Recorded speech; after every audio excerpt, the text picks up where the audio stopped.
Hi guys, in this video we will see how to add Apple Intelligence and Siri to your iPhone control center. Simply swipe down your iPhone and you will find Apple Intelligence and Siri. How to add in control center? Swipe down your control center and you will find a plus sign icon from the top left corner. Tap on it, tap on plus sign of your control center and a minus sign is available. Choose add a control and here scroll down and look for the option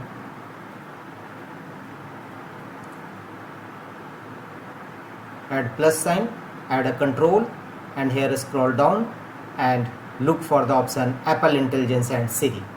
Talk to Siri, tap to Siri, visual intelligence. Choose as per your choice which you want to add in your iPhone control center.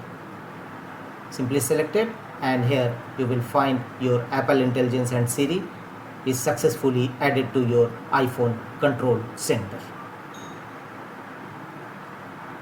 Now you can open Apple Intelligence and Siri directly from iPhone control center. That's all.